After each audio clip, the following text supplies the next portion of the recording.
Good evening. We're going to get this meeting started. I think my colleague, Councilman Benavides, is on his way, but we do have a quorum. So I'm going to call this meeting. It is approximately 5:06 p.m. on Monday. I want to say November 20th. I wouldn't be here if it's November 20th. It is August 20th, and it's the Economic Development, Infrastructure, Budget, and Technology Committee. And so at this moment in time, if we can please have roll call, Madam Clerk. Present. Committee member Benavides. Committee member Ymca. Here. Great, thank you so very much. At this moment in time, I'll open it up for public comments. Do we currently have any members of the public that wish to speak? I do. You do, But Mr. later. Herrera? Yes, thank you so much. Yes, that's it. It's going to be short tonight. Oh, right, fantastic. Thank you very So much. first item on the list, if we could please get approval of the minutes for May 14th. So moved. And actually, and number 2, in the minutes for June 14th. We have a first and a second. All those in favor, please indicate by saying aye. Aye, the motion carries.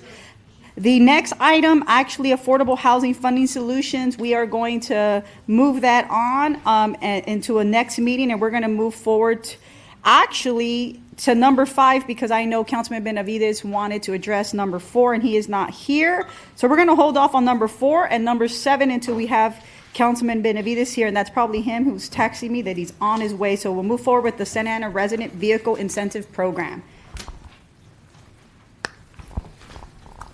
Thank you, council members. I do appreciate the opportunity. If you remember, during some of our budget sessions, the Orange County Auto Dealers Association came before you requesting that the city begin to develop a resident vehicle incentive program. And then council also gave city staff the direction to expand the Shop Local program. So we're calling the Shop Local program now Shop Santa Ana. And if you look on the screen, there's a number of programs that we have in place or are working on. But today we're going to talk about the one in red, and that's the Residence Vehicle Incentive Program. It's a vehicle incentive program designed to provide a $500 rebate to a Santa Ana resident who purchases a new or pre-owned automobile from a franchised Santa Ana auto dealership.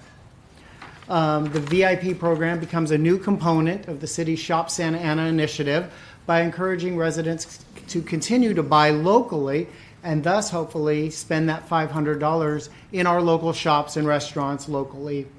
It would address the issue of leakage of our local automobile purchases to outside jurisdiction. It would make a difference when some Santa Ana residents decide to buy a car. Would they buy it here or buy it elsewhere?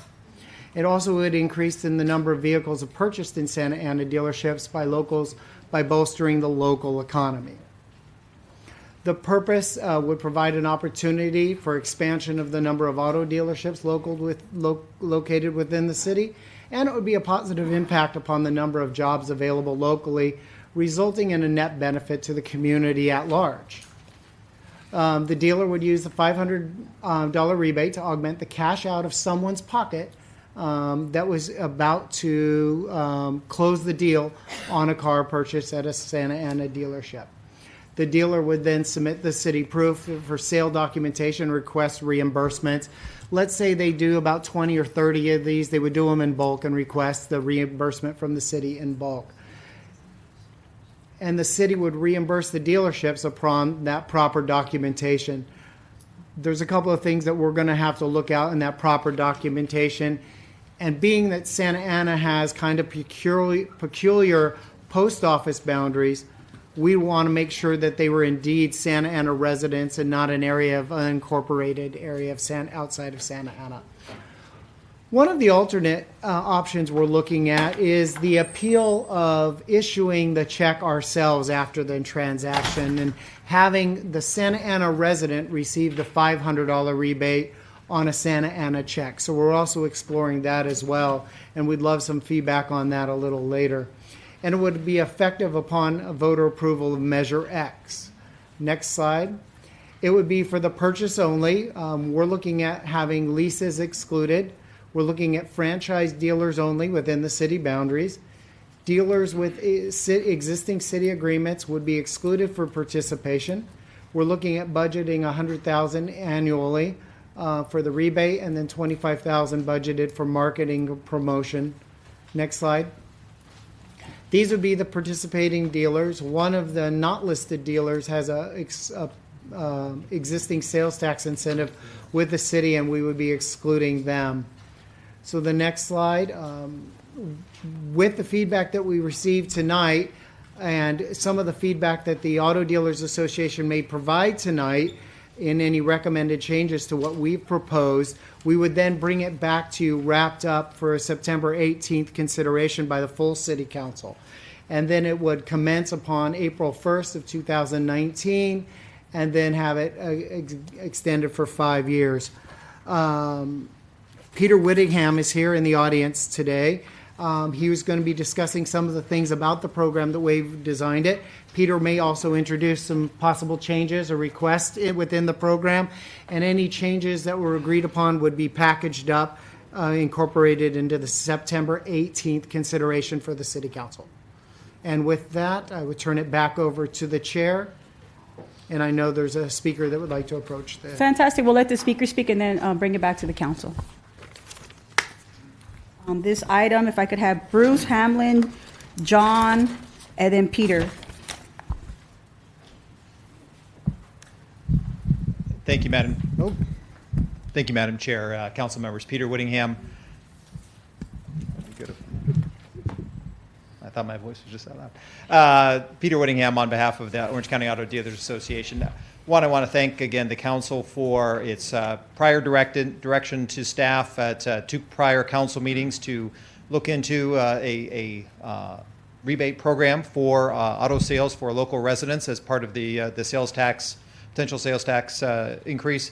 And thanks staff certainly for putting this program together, the draft program, and bringing it to you this evening. Just a little bit of history. Westminster 2 years ago, the council members approved a ballot measure in November that was approved by the voters.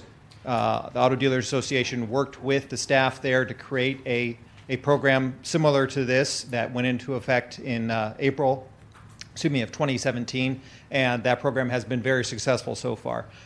With me tonight is John Sackerson, who is the Executive Director of the Orange County Auto Dealers Association, as well as Bruce Hamlin, the owner of Guarantee Chevrolet, and I think they're going to speak in a moment here. But a couple of suggestions with regards to what staff has presented to you.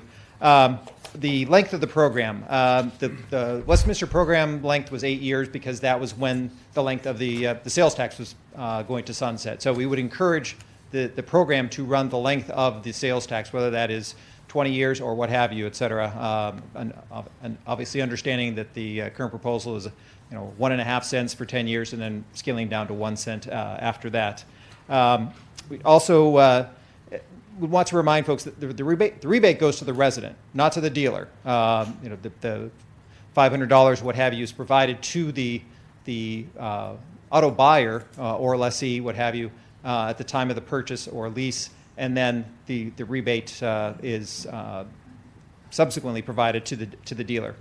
Obviously, that the suggestion that dealers that already have tax incentive programs with the city be excluded from this, we really think that's apples and oranges here. Those are programs that were basically constructed for improvements to the dealership, and the tax incentive split kicks in at a certain amount of revenue to the dealership above and beyond what they were previously realizing. So there really is it's something that incentivizes the dealer to amortize those investments, not something that, again, is incentivizing local residents to shop at their local dealerships. There's a suggestion of a $100,000 annual cap. I'll just share that in Westminster, so far over the first year with 4 dealerships, the rebate program has amounted to more than $300,000. And that's a city of, again, 91,000 residents here. You've got almost 350,000 residents with 10 dealerships. We know it'll vastly outpace the $100,000 cap. Again, it is important to note that the city will still receive its share of the existing sales tax proceeds from the sale or lease of vehicles to Santa Ana residents. And again, per the staff report, the 1.5 cent increase is projected to bring in $60 million annually. We would also encourage you to include leases in this program. Leases are typically of higher priced vehicles, and again, that correlates to, again, more money spent, more tax revenue to the city. So I'm going to ask John to fill in some of the details and provide a little bit more on what historical sales here in Santa Ana. Yeah, just real quickly, if Sure. I could, before you leave, Pete. So what does Westminster's numbers look like? Is it also a $500 rebate? It is. Okay, and where was that number derived from? I mean, is it a random number? I'm going to or ask what's John because he was Okay, so he can integral speak in to that putting as that well. together. Yes. And they're at 300 for their cap. I believe, no, they don't have a cap. Just over this first year, since again it was implemented in April 1st of 2017, it was essentially, I think, $324,000. What's the ratio of dealers they have to ours? They have 4. Okay, You have 10 dealerships here, franchise auto dealerships here. got it. And in that list that we've shown of participating dealers, primarily those at the auto mall, and in addition to Bruce's And Tom's Casey's Trucks. over And at Tom's Trucks, correct. So you have, I believe, 6 in the auto mall and then 4 that are. And those that aren't listed have a deal independent of this. Well, they are currently, as I understand it, have some type of sales tax incentive program for improvements that they made at their dealership. All right.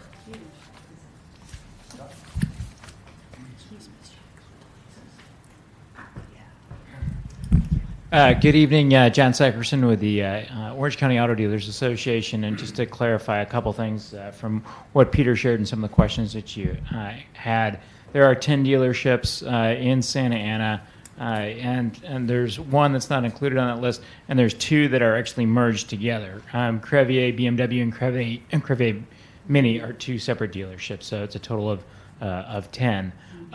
The number, how they arrived at the number in Westminster, the $500, that was about proportional to what the sales tax increase was going to be on the average new vehicle purchase.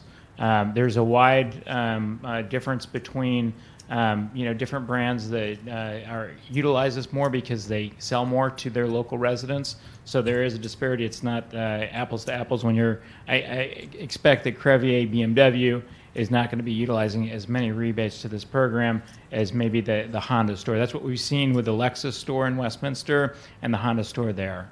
There's more residents that are buying Hondas than they are buying the Lexuses. Leases are about 1/3 of all vehicles sold. An important piece of the puzzle. I think there's something important to note here with the consistency of the message with that marketing budget. We need to make this a very consistent program, a very understandable program. And the real need for this program here is that there is a misperception of the majority of people that their sales tax is where you buy it and not where you reside. I would challenge anyone here to ask somebody that is not in the government business or not in the auto business to ask them, hey, when you go to a certain city that has a higher sales tax rate, that they understand that it's based on where they live, not where they buy it, because virtually every other purchase that they make is based on where you buy it. So this is a consumer's largest or second largest purchase that they make. Unless they are a homeowner, this is their largest purchase, and this is a big deal. So when you increase the sales tax rate, it's a big impact on these consumers, and it's a big and in a hyper-competitive market like Orange County, it's important to note that this is going to dealers in Santa Ana are going to lose sales. That's just going to be a fact because of that misperception. So this is a great way to offset it by something that you can control, and a great way to reward your residents for buying local.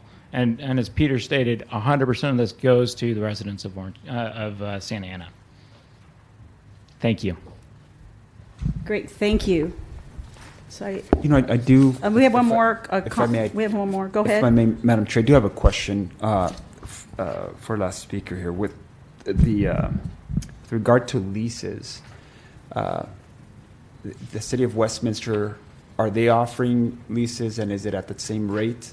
They did not include leases. To be honest, that was the first program that was developed. It was developed in a somewhat rushed fashion, and that was something that was omitted out of error more than anything. And I think, frankly, we'll be going back to try and correct that.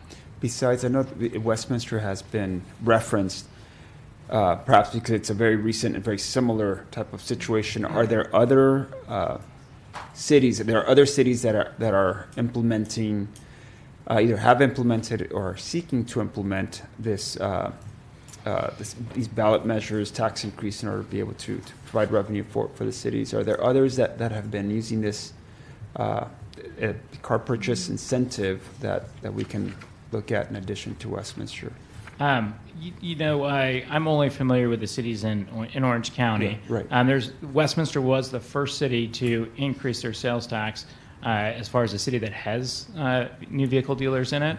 Currently, Garden Grove is considering it. We're working with them on a very similar program in a very similar fashion, and also with the city of Placentia. That's the only cities in Orange County that have new vehicle dealers. Thank you. If I may, Madam Yeah. Chair. Can we just please finish our public comment and then bring it back to yes, please, Bruce? Thank you, and then we'll get back. Good evening. My name is Bruce Hamlin. I'm the owner of Guarantee Chevrolet, and I can only implore you to pass this. When I heard about this tax increase, I just shuddered.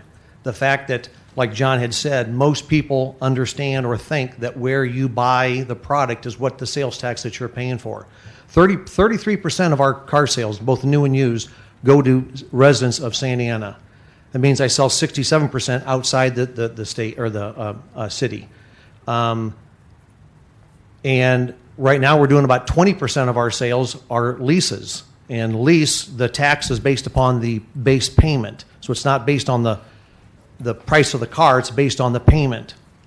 So the tax rate is much lower, or the actual dollars is lower than it is on a car purchase, but it is based on the base payment of the car. And even though we sell Chevrolets, and Chevrolets is one of the lower priced brands that we have out there, the price of cars are continuing to accelerate. And so people have a difficult time making the payments. And so leasing has become a very popular way for manufacturers to be able to get the car into the price range of the consumer. I don't need to tell you that Santa Ana consumers are the ones who can least afford a sales tax hike. So being able to have the dealers offer this as a rebate to the consumer in our advertising is going to be a great way for us to be able to keep that business here in Santa Ana. That's all I got to say. Great, thank you, Bruce. Bring it back, Mr. City Manager.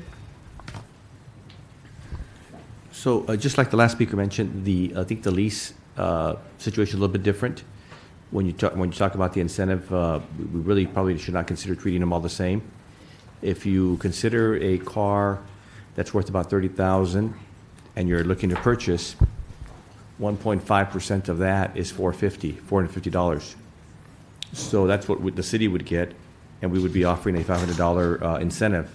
So we would be losing money. But on a lease, it's even more pronounced because, just like the last speaker mentioned, the tax is on the actual value of the lease, whatever you pay in terms of down payment and monthly payment. So to provide an incentive that greatly numbers the revenue that the city is providing, we have not analyzed that. And it's important to note that Westminster is only treating or only considering their incentive program for purchase situation. So if there's going to be a lease, probably need to look at that differently. Any more questions from my colleagues? Yes. I have several questions, so I'll just go ahead and let you all go first. So overall, appreciate the speakers and then that you've addressed the council as well when we were in a full session, open session with a full council regular meeting as we were considering this potential ballot measure. And as a reminder, it's not, we find ourselves in a situation in the city where we're forced to look at options to increase revenue, as we are, like many other Orange County cities who have also put ballot measures on, are looking at being in the red and having significant implications to the services provided to residents. So as we look at this, ballot measure, this idea of a vehicle incentive program that was presented by the Orange County Auto Dealers Association, I think is a very positive thing, something that we want to be able to encourage, that would help us be able to encourage our residents to continue to shop here in the city, which has also been something that's been we've been trying to promote as well. So overall, I'm supportive of the program and would definitely like our staff to continue to develop it.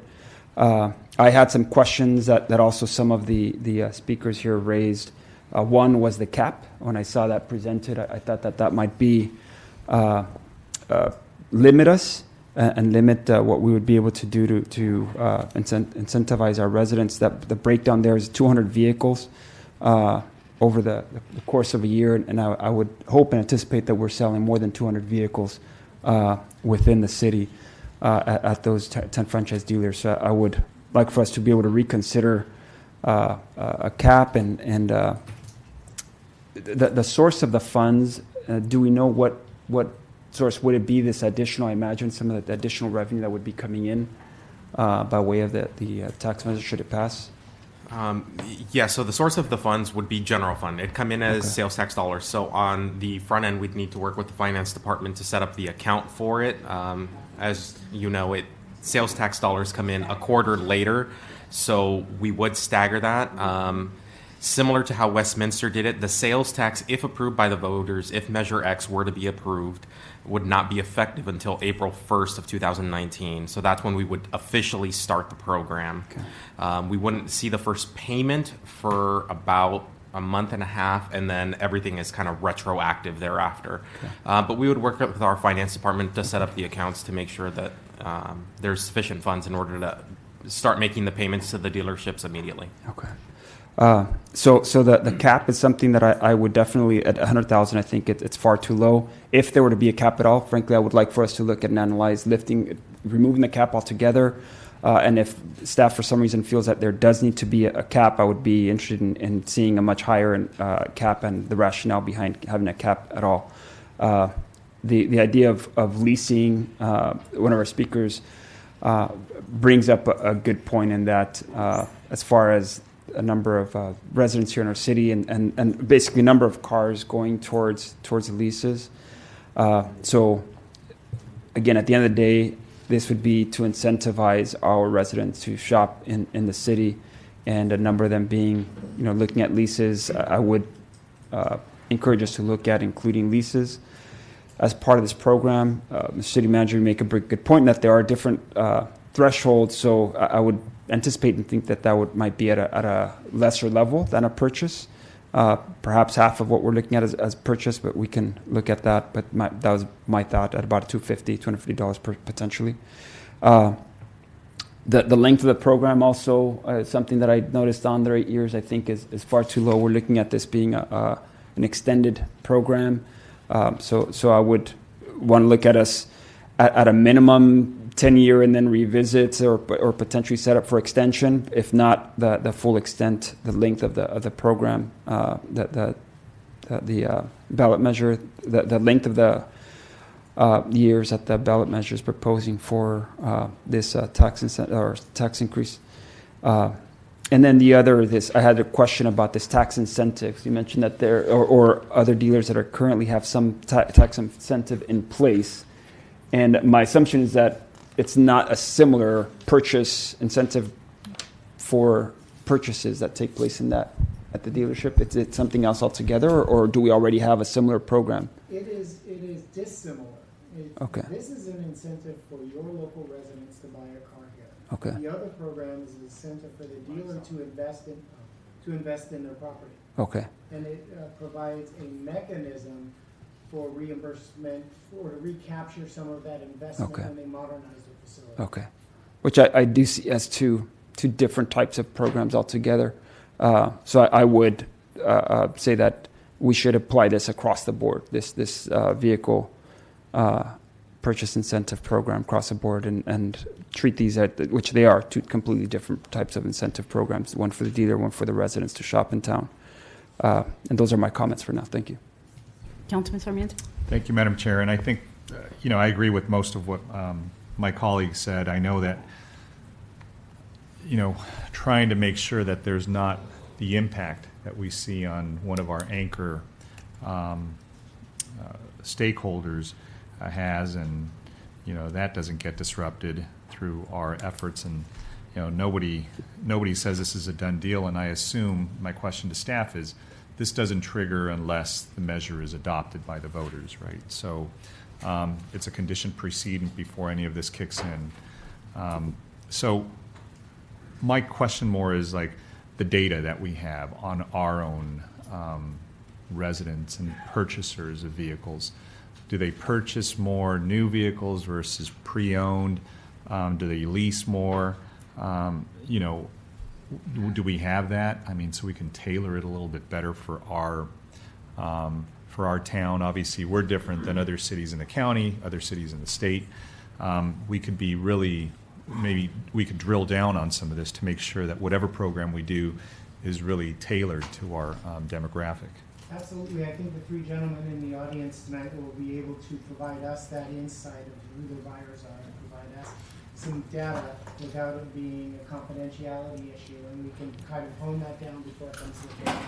Yeah, that might be helpful just to see. I mean, obviously, it's all anonymous. We don't need to have purchaser backgrounds, but I think in general, just to see what the purchaser demographic is, at least for the ones from Santa Ana. I think it'd be helpful when we start decision making on this. And obviously for staff, I mean, this program is only as effective as its outreach, I guess, or the outreach to the residents. So to the extent that the residents don't know this exists, they may not take advantage of it, right? I mean, to the extent they know it and they are familiar with it, I think it may improve the contact that they have with some of our dealerships in the city. So that's going to be really important that it's effective. And my final question is, we know we're talking about the franchise dealers. What happens to the independents? I mean, is there anything that happens to them? Because I would assume that a large share of purchases of vehicles that happen in Santa Ana happen through some of the independent dealers. Mm-hmm. And they're probably pre-owned. That's just a guess, but I think it's probably an educated guess based upon empirical information. But any thoughts on that? We did. We just couldn't come to a conclusion of how to wrap everyone into one association with one agreement. These dealers are all members of the Orange County Association. The other dealers are not. It would be very difficult to enter into one agreement with 20 to 30 other dealerships. And we thought we would take the risk of having all of those agreements out there floating and designed differently for each party. Right, but I think we could probably come up with an agreement that, to the extent that some of those are interested in participating, maybe the outreach is made to them as well. I'd like to see that worked on a little bit more. Okay. I mean, I think that's a question that it's still kind of nebulous, and sounds like, our friends here, we certainly want to help, but that doesn't mean that we want to do it to the exclusion of others. And if there's others that want to participate that I think, could, I just want to make sure that they're covered. I mean, these are purchases that are taking place in the city as well. I don't think that there should be any segregation of those, but let's look at that and let's see what it does to the numbers. Okay. Great. Thank you, Councilman Sarmiento. So I do have a lot of questions, but obviously I'm not going to be able to answer all of them here. And so what I'll just state, and I think I've talked about this earlier, when we talk about the fiscal functionality of cities and how cities generate revenue, and when we talk about local control. And the reality is that when you look at how we're taxed and really who has control of how cities generate revenue, it's not local control, it's the state that has full authority. And so when we don't have that understanding and can't connect the dots at the local level, it's very troubling, because when we're trying to have a sustainable community, there is a lot of miseducation that is occurring not only with our constituents, but also with the business community and here as bureaucrats and elected officials as well. And so when we look at the breakdown of our sales tax, I think many of us know that 6% of our sales tax goes to the state of California. We get 1%. Same thing in property tax. And so when you look about the amount of revenue that's coming back to Santa Ana, It's not a lot. And we're expected to run a full-service city and give incentives and subsidies. And we already subsidize our land because we're the county seat, where you're sitting here, which is prime real estate. It is not on the property tax rolls. We get zero back. Whether it's the nonprofits who too get welfare exemptions, as well as the faith-based community. And so when I look at that in its totality and what we're trying to do, it's like, yeah, it sounds good at its premise. It does. And it's like you want to be helpful. But when you look at the city's financial situation and where we're going down, just by itself, a mere fact of pensions, literally by 2021, the city's going to be paying $85 million. That's not one time. That's in perpetuity. That is ongoing. And so we need to wake up, not as residents, but as the business community as well. Because if this city files bankruptcy, this is not good for anybody, right? Our property assessed value is currently worth $26 billion. And so that should raise a red flag. We want to make sure that we continue to move upward in that upward trend, but we can't continue to look at programs like this and not look at it holistically and where the city's moving forward. When I look at our land, that is the most sacred asset that this city government has. And we don't have a lot of it. And we have a housing crisis, we have a homeless crisis, and how we have a decision to make. We want more cars on the road, more cars for parking, right? And parking structures, or do we want more units? There's developers in the room. They're going to tell you here today, I prefer to build another unit than to build an additional parking space. It's costing me $15,000. And so again, we got to have balance. And it's not that I'm against, because look, at the end of the day, we have to have choice. And I believe I am the individual that wants to give our residents choices, but understand that as we move forward, we don't have the money to become a full service city or continue on the path that we're currently in. And I have this honest conversation. Look, I'm done in 2.5 months, so I will no longer be in your way having these conversations with you. But I think these are honest conversations that need to be had if you want Santa Ana to be successful and to be sustainable in the long run, because Santa Ana is going to matter for the rest of Orange County. Santa Ana matters. We are the fifth, and my city manager can give you the numbers because he's memorized them. When we look at our assessed value, number 5. Number 1 is Irvine at $76 billion. Number 2, who is it, Mr. City Manager? So Irvine is number 1 at 78 Newport billion, Beach is number 2. 57 billion. Number 3 Is Anaheim at 46 billion or so. Number 4, Huntington Beach, 40 billion. And number 5, Santa Ana at 26 billion. $billion. And number 6 is the city of Orange At at 21. $21 billion. So Santa Ana matters. And so I say this speech not because, I think that I'm smart and that I have all these numbers in front of me, but because this city matters. And what we do moving forward matters. I always say that our preferred future, we don't need a crystal ball. It is determined on the policies that we set yesterday and today.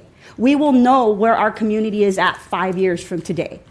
And so I would just ask and implore that before you encourage a program like this, that you look at its totality and where Santa Ana is going. And that's all I ask, because I'm not going to be voting on this 2.5 months from today. I'm gone. But I still am a resident here, and I care about this community. And I hope that we all do that in this room, because at the end of the day, it's a scary feeling, not just here in Santa Ana, but across California. I have colleagues of mine who are choosing not to run because of the pension problem. They're saying, we're done. We've been here 8 years. We don't want to be part of this. My buddies in Claremont's not seeking, the people are not seeking re-election, right? Because we see these financial problems coming ahead of us. Councilman Benavides is gone, I'm gone. Councilman Sarmiento will be gone in 2 years, right? He hates 2 more years. But look, this is a council that has been here for 12 years.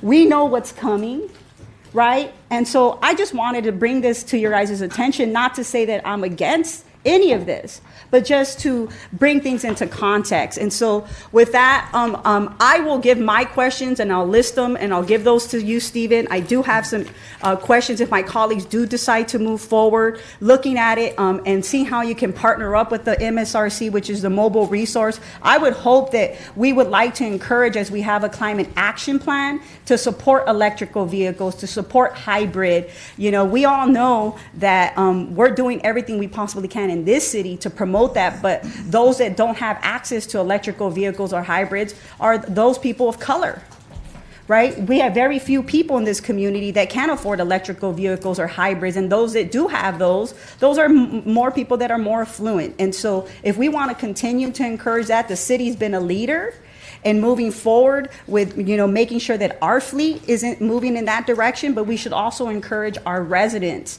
and especially those that can't. There are a lot of incentive programs out there. In particular, I just mentioned the MSRC that helps low-income folks bridge that gap for hybrid or electrical vehicles. I currently sit on that committee, so I could be very helpful to any of you. Don't hesitate to contact me. I have 2.5 more months, but I'll make sure that I'll spread the word to our staff, because I want to make sure that we're all successful and we're all collaborating and we're able to leverage funds. And so with that, I will send my my questions to our staff. So I think that my colleague has a lot of very salient points, and as you can tell, she's been sort of our fiscal conscience recently, because we've had to think about this. But you know, I should say none of us, I think, makes decisions frivolously, and we're very careful because we want to be prudent. Because the three of us sat here and in many rooms throughout this building at a very, very nervous time in the city's history back in 2008 through, I'd say, till 10, when people said, look, the city's going to collapse, you know, the sky is falling. And we had to make some very difficult decisions, and ones that fortunately got the city through a difficult time. I don't think it's as difficult as it was back then, but it's still not a great one to be part of right now.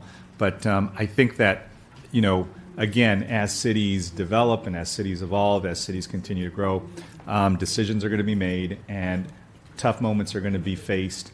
But I think this is one I think we'll have to address as well, you know, as other challenges. This isn't going to be the last one in the city's history, nor is it the first. So I do want to say, you know, for those of you who've entrusted your assets, your investments in the city, I think we've been very judicious stewards of making sure that, you know, those assets are protected, that your role here in the city is guarded, and that's why we made a lot of very difficult decisions. And I think, you know, we're better for that, and we're going to continue to have to make some very difficult decisions, but working together, I think, on things like this and finessing it, making sure it makes sense for all of us and for our residents, I'm sure we'll get through that as well.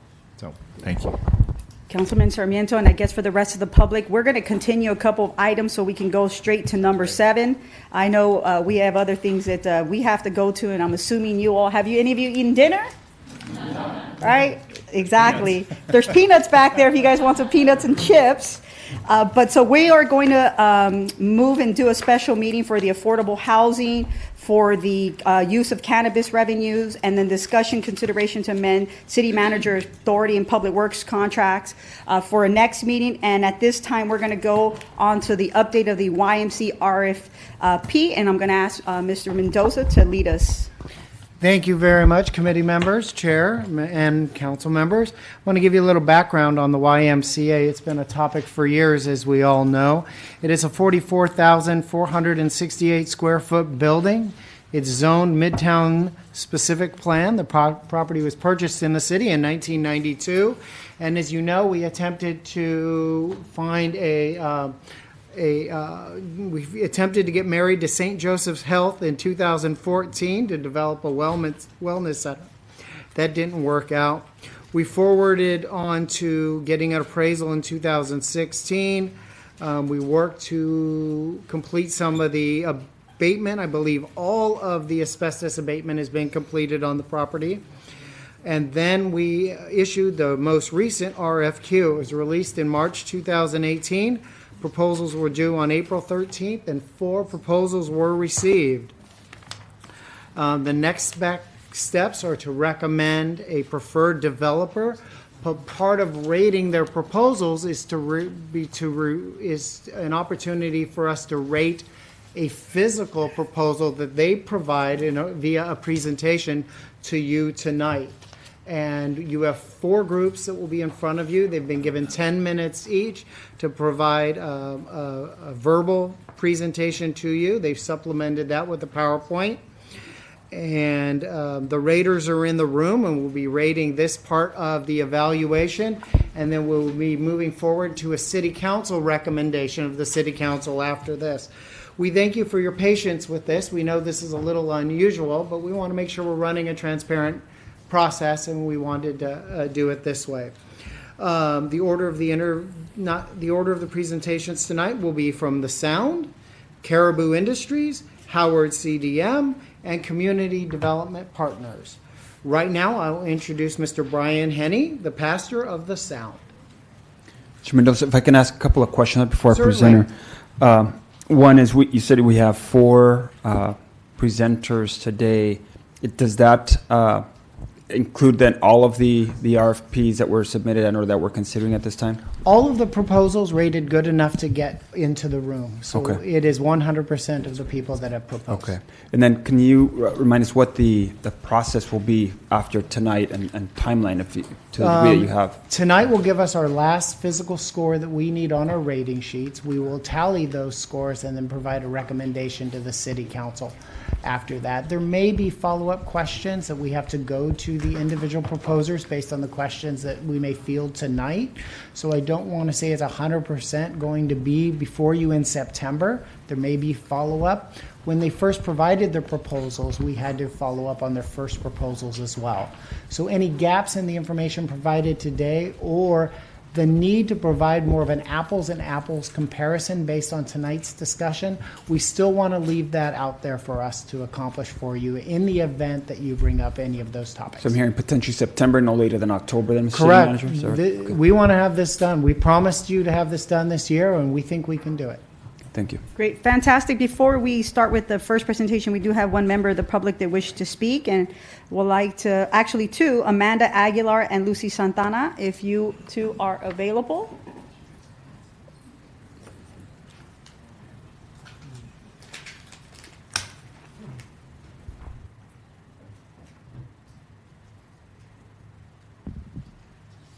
Thank you and good evening. My name is Lucy Santana, and I'm a resident of City of Santa Ana for a long time. And I am here to really support the Orange County School of the Arts and the Relámpago del Cielo proposal for the Y usage. Relámpago del Cielo, I am the board and chair of the board. And Relámpago was founded here in Santa Ana since 43 years ago. We started at Santa Ana College and have seen over 300 students now being served weekly. And we really feel that in the last 17 years that we've already had a partnership with Orange County School of the Arts, we've really been able to grow from 60 students to now over 300. And wanted to share one example of the success that we've had with Amanda Aguilar. Thank you. Hi, my name's Amanda Aguilar. I am actually here, representing Relámpago del Cielo, as well as my alma mater, OSHA. I actually am very excited about this partnership between OSHA and Relámpago because when I first started with Relámpago at the age of 4, for me it was dancing, it was exciting, but then it developed into my passion, learning about my history and my culture as Mexicana, as the ballet folklorico really spoke to me, and to be able to take that into my schooling at OSHA for the 6 years that I was there, from junior high to high school, it had to be one of the most amazing experiences for myself. And now that I myself am a teacher with Relámpago del Cielo, for a teacher for about almost 10 years now, I have learned that giving back to my community, teaching our students, giving them a sense of identity is truly important, especially in their time of adolescence, because that is truly one of the hardest things, teaching, the intermediate class with Relámpago.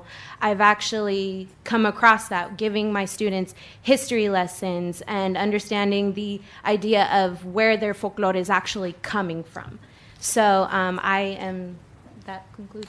I would like to say thank you. Great, thank you so very much. So bring it back to you, Mr. Stephen, and how are we going to do this? We will start with Brian Henney, the pastor at The Sound. Hi there. My name is Brian Heaney. I pastor The Sound. We currently reside in southern Santa Ana, down on Sunflower Avenue. Thank you, all of you, for your time this evening and for your consideration of our proposal. The YMCA's original mission was to put Christian principles into practice through programs that build healthy spirit, mind, and body for all. The Sound, our local church, has been serving Santa Ana since the 1920s, and we seek to restore both the physical structure and the original mission of the YMCA building in Santa Ana. Now, I completely understand that when you hear the words like Christian principles and even that I'm a pastor of a church, there are significant red flags that pop up in most people's minds. Generally, when we use the word church, we think of a stuffy, old, irrelevant facility that remains vacant 90% of the week. Or, in our modern Orange County context, something more along the lines of gatherings of multitudes that have an ultra-modern experience that lasts for a brief moment, and then generally these organizations ask for more than they give back to their communities. But just because there have been poor examples of what church is or what church can be in the past does not mean that the principles that the YMCA was originally built on are somehow irrelevant today. Principles like actively loving our neighbors or providing health for the whole person, principles like giving true help rather than just handouts or providing a space where real community can happen are all values that the YMCA was founded on and we feel should be reinstated in the facility. At The Sound, we see church as a community of creativity and continual learning that equips others and develops leaders towards their passions and their giftings. And so we're looking to fundamentally change what church is in our context. We're looking to install an open market that serves as an incubator to develop and equip leaders, as well as become a gathering place for the entire local community, not just for a select group of people who share similar beliefs. 4th Street Market, I'm sure most of you are familiar with, uses an incubator model for up-and-coming restaurant concepts. Our open marketplace would expand this concept to any and all ideas that reach and better our local community. So our open marketplace would be filled with what we're terming startups. These are ministries and businesses whose objective is to reach and better our local community. The Sound's role in this will be to equip each startup with life skills and on-the-job training. We'll also provide a physical space at the YMCA for these startups to operate from and support each startup practically and financially. So while each startup will be responsible to provide an avenue for people in the community to not only learn about how to help their community, but give them active opportunities to take care of their community. So let me give you a few examples of what these startups could potentially be. What if on the main floor of the YMCA we had a cafe or a restaurant, not a soup kitchen or a cafeteria, but a full-service dining experience that was done with excellence, that served fresh meals 7 days a week. Patrons could come in and purchase a healthy meal at a reasonable price, since the goal for us is never to make a profit. The cafe could have an item on the menu called a surrendered meal.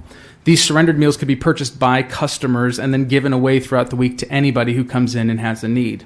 This model would teach people in the community to take responsibility for one another rather than to rely on organizations to do the work for them and provide handouts. And this would be this is a rendering of the interior of the main hallway of the YMCA building.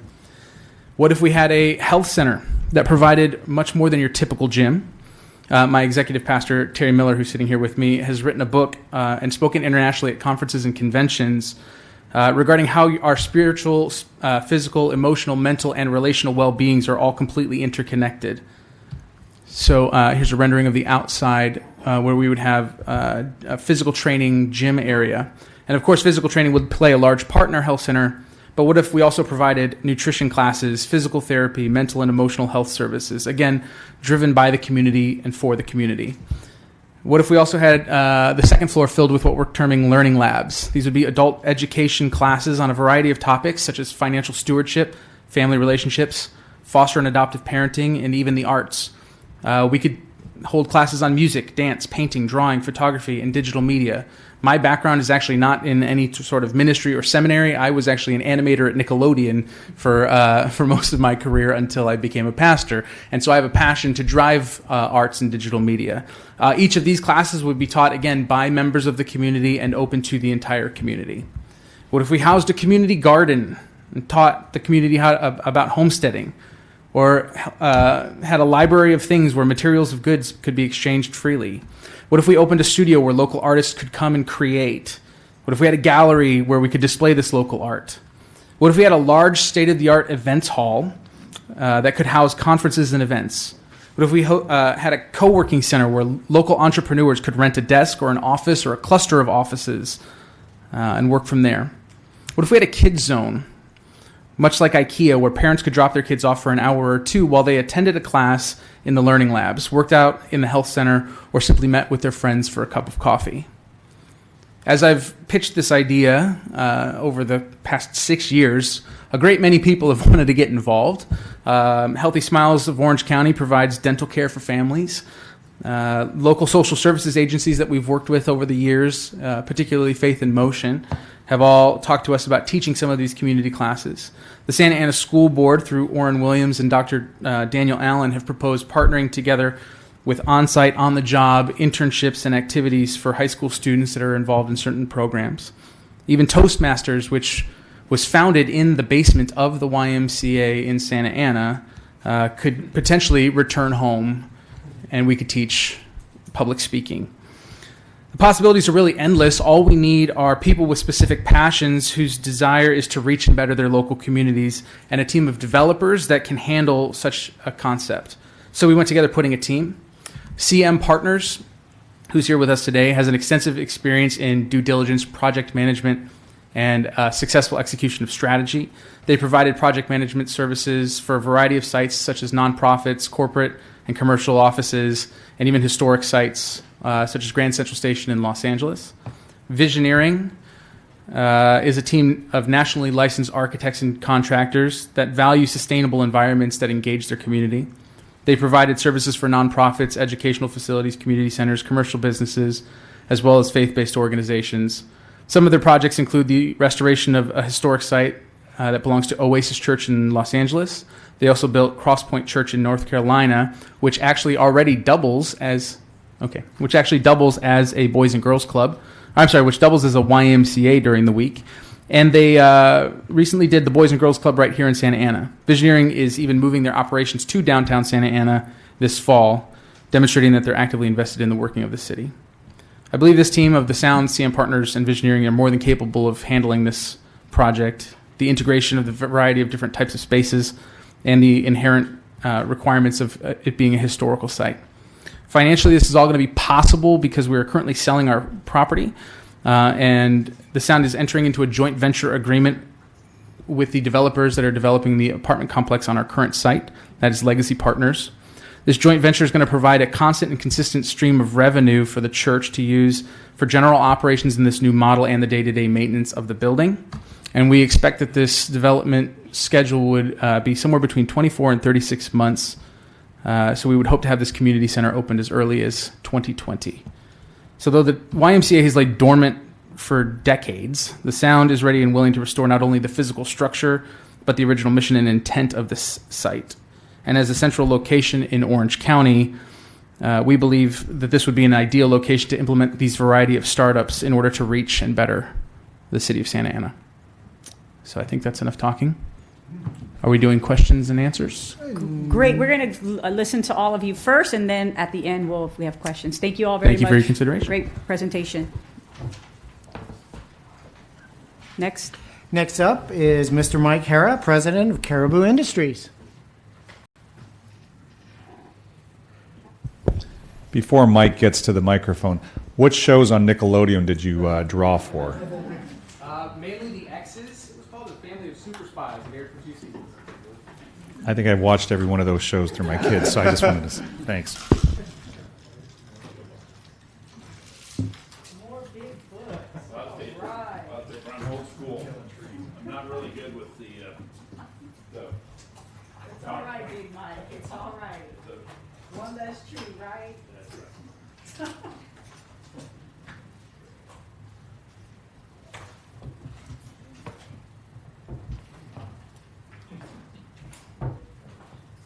Good evening. Can you hear me? Yes. Okay. Good evening. Ymca Rfp, Caribou Industries. In regards to the YMCA building. Mike, when it's green, that means you're on live. There you go. Yeah, thank you very much. That's a lot better. Okay, Mike Herrera, Caribou Industries. Been here for 23 years in this fabulous city. Have a little over 5 million square feet in the downtown area. We've been building a lot of stuff out here. The situation with the YMCA goes back about 5 years ago when there was going to be a RFQ, RFP, and it kind of fell through, and then it went back and it was awarded to St. Joe's, and that fell through, and now we're on the third trial here. Right up the street, in this picture that you can see here, the foreground obviously is the YMCA. The building right behind it, the high-rise building, is our proposed 164-unit hotel and convention area.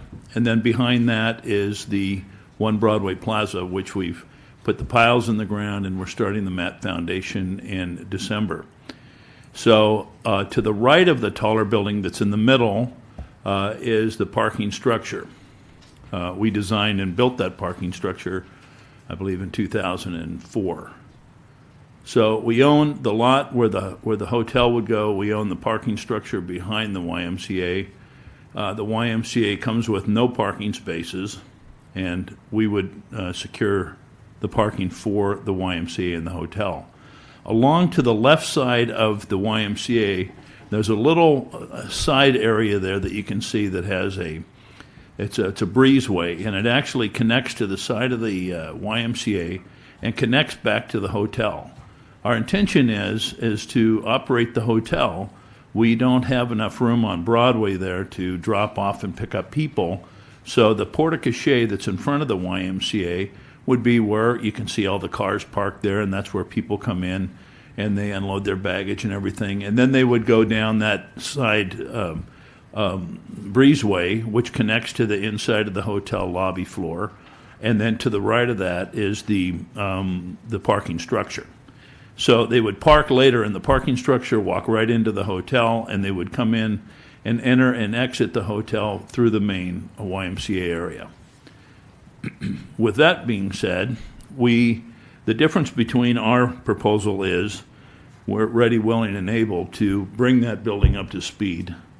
Its biggest problem is it's boarded up and it's surrounded by homeless people. It's been like that for a long time, and we own the property all around there.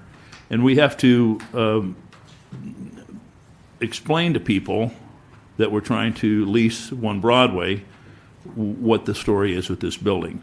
So whoever gets this, it's very important that it immediately gets cleaned up and fixed up and moves forward. The difference between ourselves and the others is we're not a 501c3. We're a for-profit sometimes.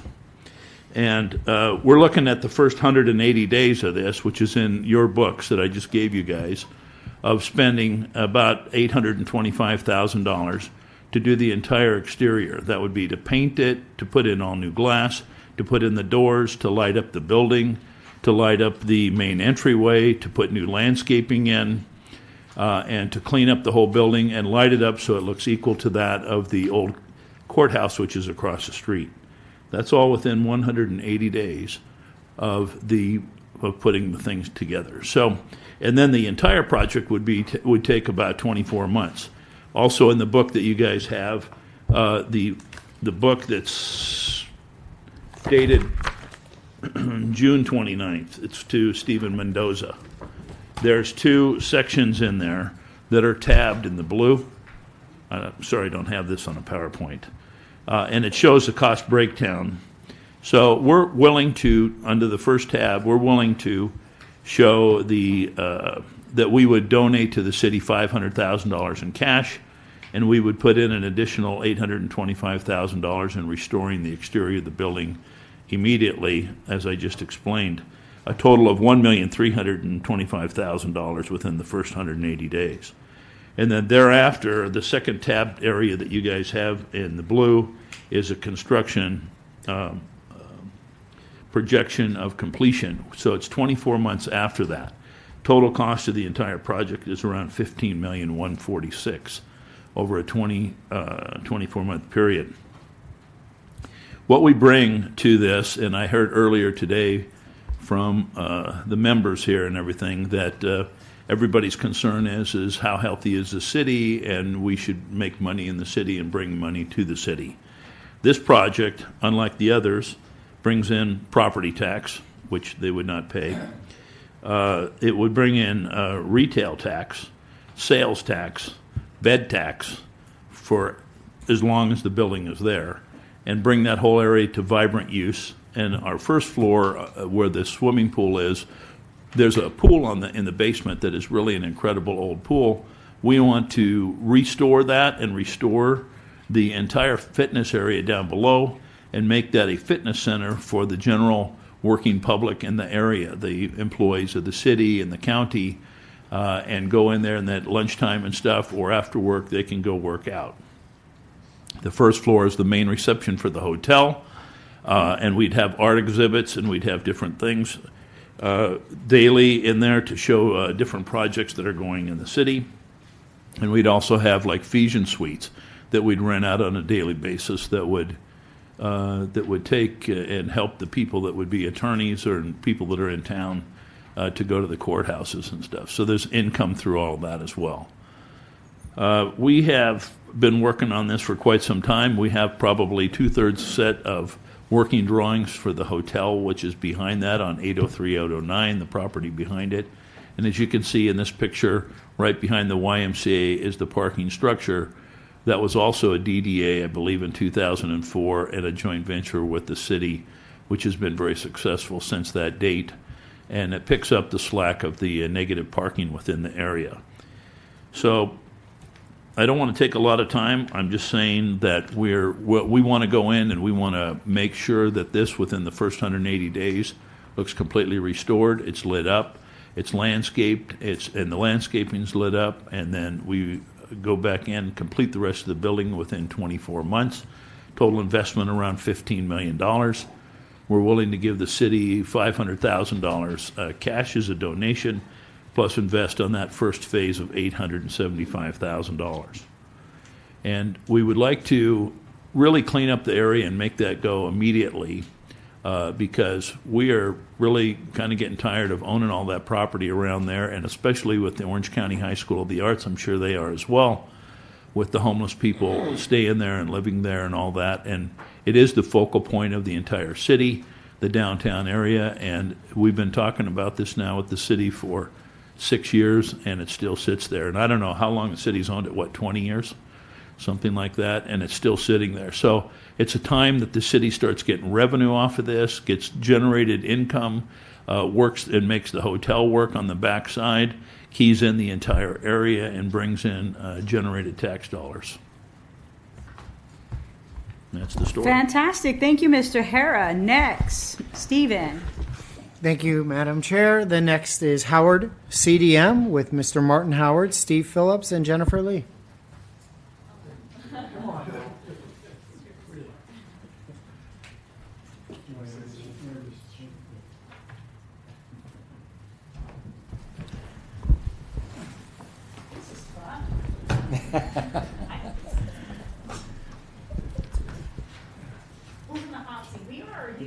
That's a very good question. So for the page, you just hold FN and then page down.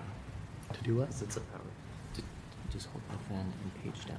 To change and page down. Slide. Okay. All right. You want to reintroduce us, Ralph? Sure. My name is Ralph Opasik. I'm the founder and executive director of the Orange County School of the Arts. To my right is Michael Bond, who's a principal with Studio 111 Architects. And to my left is Martin Howard, who's principal with CDM Development Construction. We're thrilled to be here. I'm excited to be presenting with this team. As you're probably aware, the Orange County School of the Arts has developed about 350,000 square foot of downtown Santa Ana, all contiguous to this YMCA building. The last several projects are Dance, Music, and Science Center, a new building, the renovation of $2 million renovation of the Michael F. Herrera Symphony Hall. Shout out to Mike. The restoration of our business office. We've done a lot of work in this area, and we're very excited to be working together again as a team to hopefully take over this project. Equally excited, we are excited to have two partners that will be working on this project with us. The Orange County School of the Arts has been here 18 years. We're really the baby in this team, but we've got with us the wooden floor that's been serving families in Santa Ana for the last 35 years, and we have Relámpago del Cielo that has been serving this community for 43 years. We have those folks here. You met Lucy Santana from the president of the board of the Relámpago del Cielo, the artistic director, Marlene Peña-Marin's here. We have Dawn Reese from the wooden floor. We are excited to collectively be serving currently over 3,000 families in Santa Ana, and being able to do this project would allow us to serve collectively about another 500 families. And so we're very excited to work together to make this facility a design and arts community center. Did I go the wrong way? Looks like I did. There you go. Just to talk a little bit about the concept in the community very quickly. This facility would be a thriving hub for arts in partnership with the Wooden Floor and Relámpago del Cielo. It would expand our conservative arts program by about 350 students. We would add about 400 jobs. I know that the expansion with the Wooden Floor and Relámpago would also expand jobs for those in the community, and again, allow us to be serving over 3,500 families. Specifically, what this building would be designed to house is we would design a community room available to the public and other nonprofits, a space for local artists and all of our students to exhibit art, a small performance venue for all of our our partners as well as other nonprofits, multiple classrooms, motion capture space. Our focus would be, should we secure this building, a design center where we develop new programs in fashion design, scenic design, automotive design, product design, and so we would be creating those kind of technology-based arts programs to prepare and serve our community. Again, I'm not going to speak at length. As I'm sure you're aware, the Wooden Floor is serving close to 500 families now. They just, their commitment, their board is really focused on growing and serving more families. They opened a satellite campus down near the train station. This would be yet another one for them to serve more kids. Similarly, Relámpago has been on our campus for the last 17 years. And they would like to serve more kids. They would like to have an opportunity to provide their program more than just Saturdays, and this project would do that. It would allow us to truly expand and support and serve the local community. OSHA specifically, as I mentioned, our idea is to create a design center. Technical education is becoming, technical education is becoming very popular, and so we want to make sure we prepare our students in the areas of design in a very broad way. And so this would be a design center for us, but also a community center for the entire community. In addition, when I talk about having other nonprofit community users, we serve over 50 other nonprofits with our students. We would be able to bring them into this arts and community center to provide even more services, not only to our current 2,200 students, but to the greater community. All three of our nonprofits, as you probably know, are at capacity. As I said, we're serving collectively over 3,000 students. We're turning students away. This would provide even a greater opportunity to serve the children and the families of the Santa Ana community. I'm going to let you take it, Michael. I don't mind. Just tell me when. Thank you. Just a side note, our Studio 111 just completed and donated several hundred hours to the Weiss Place community room upgrades, and so we're very ingrained in the city of Santa Ana. This diagram actually illustrates the work that we've done collectively with OSHA, Studio 111, and Howard CDM. I know you're familiar with all these buildings, and then obviously the ones on the left are recent ones, the Tower, Symphony Hall.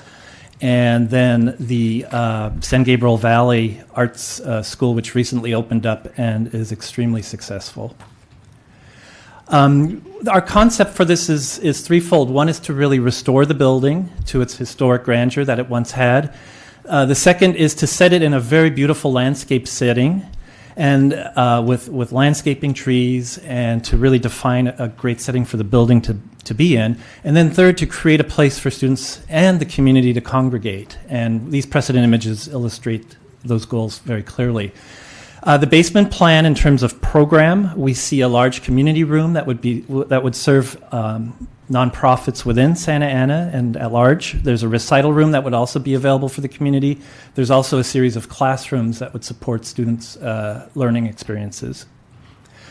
The ground floor is really the most exciting in terms of its use. We do want to restore the exterior front with landscaping, as well as recreate the courtyard that was once in there.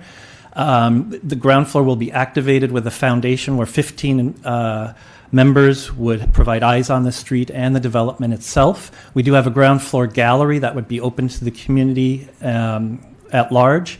The gym would be translated or adaptively reused for dance studios. And then we do look at creating some traditional shops that would also have new technology like laser cutters and robotic cutting as well. The upper floors would be adaptively reused for classrooms. And then the next level up also has classrooms and a multi-purpose rooms. The images on the right illustrate the way the rooms would be configured and how students would use those. And then finally, this is just an artist image of what the courtyard could look like. We envision it to be restoring, again, the existing building, providing ample landscaping, and really providing it as the outdoor studio to support the arts community and the school itself. Thank you. Thank you very much. Oh, got One more. Ralph, what Michael didn't mention on that last slide, if you bring it back, is the original courtyard. That's a historical photograph of what the courtyard used to look like at the YMCA building, right there. So you can imagine our idea is to restore the courtyard similar to what you have there and what was originally the original intent of the building. So challenges with the building schedule. We currently proposed a 24-month schedule. We'd be ready for the school year July 2020. That's the current plan. We think it's too aggressive to try to meet that 2019 date that we were initially trying to pursue. We know there's quite a bit of structural upgrades that are going to be required for the building to meet E-code for housing a school. We've anticipated that, and we've put that in our current budget. I think we can talk a little bit about finance if you go to the next slide there. We've put together a comprehensive budget of the project. We realize that it's about a $20 million project today, and we look at our different revenue sources that we're pursuing. Enrollment revenue, of course, will be, as a charter school, will be underwritten with our ADA from the state. Bond financing, we've secured bond financing through our financial partner, F&M, Farmers and Merchants Bank. They've made a commitment to us for the project up to that $20 million range. And then, of course, the school and the school endowment is currently in terrific shape. And so we have existing equity that we can draw upon to finance the project as well. So that's kind of our construction schedule and our financing strategy. And then just in summary, when you talk about economic impact, over the last 18 years, we consistently bring over 2,000 families into Santa Ana. A researcher at the University of North Carolina did some research 7 years ago, and in our first 10 years, the Orange County School of the Arts, over 700 families moved within a 10-mile radius of our campus. We haven't done the data since then, but of course, in terms of economic impact and investment, I think the greatest investment is in the children of this community, is in their education, so they come back into the community and be integral parts of the community. Thank you. Great, thank you.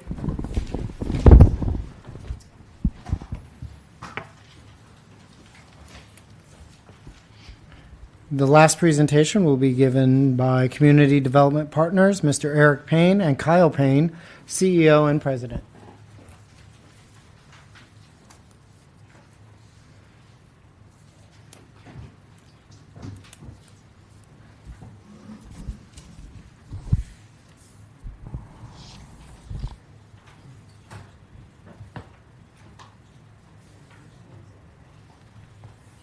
All right, good evening. I'm Kyle Payne with Community Development Partners. Eric Payne, unfortunately, is not able to be here, but I am with the rest of our team here. So thank you all for your time and listening to our proposal.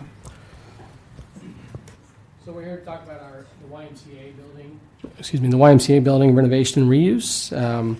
We are proposing 50 units of permanent supportive housing for veterans and a veterans community center, service center, and memorial.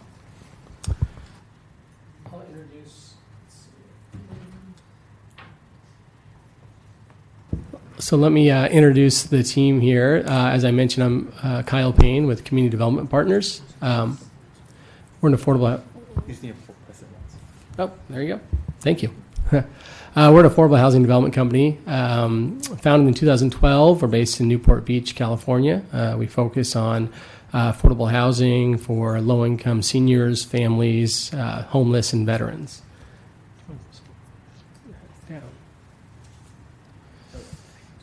You skipped one, but we already talked about it, so that's all right. And then City Fabrics, our architect. They are a nonprofit architecture firm based in Long Beach. Thank you. We have 2 projects in Santa Ana we've been working on that are entitled. One is the Tiny Tim project that you see here at the top. The other one is the Aqua, which is a permanent supportive housing project for 57 chronically homeless individuals that we are currently working on construction drawings for. So City Fabrics, a nonprofit design studio dedicated to enhancing communities through collaboration, public interest design. To my left is Alex Young with City Fabric. So here he's representing them. He can answer questions you guys might have. Next page, please. Also with us is Jan. He's with J.R. Van Dyes. Construction management company and contractor focused on adaptive reuse projects and historic renovation projects. So we brought on Jan to help us through the process of historic renovation. I think all of us on this team here have experience with it, but we wanted to bring someone on who focuses specifically on that. So Jan would provide construction management services and consultation on maintaining the integrity of the existing building.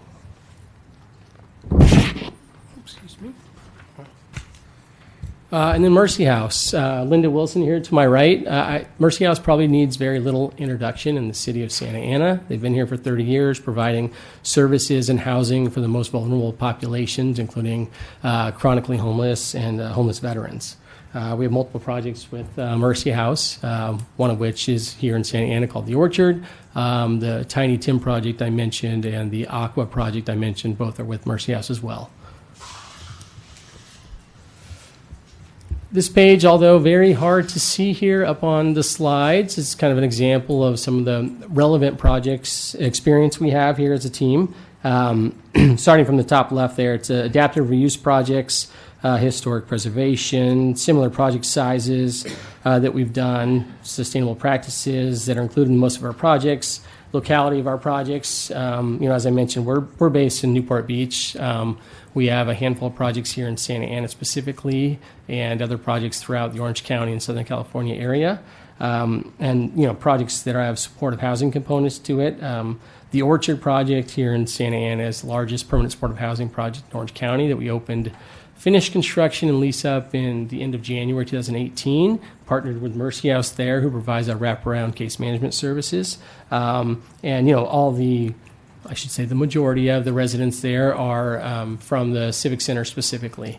Chronically homeless population have been there for multiple years. So we've been working on housing that population and getting them stabilized, and are working on our other projects to continue that process. And this project specifically would go towards homeless veteran population, and we would work on getting a local preference included in that. And then the last category is our veterans experience, which I've talked about a little bit here.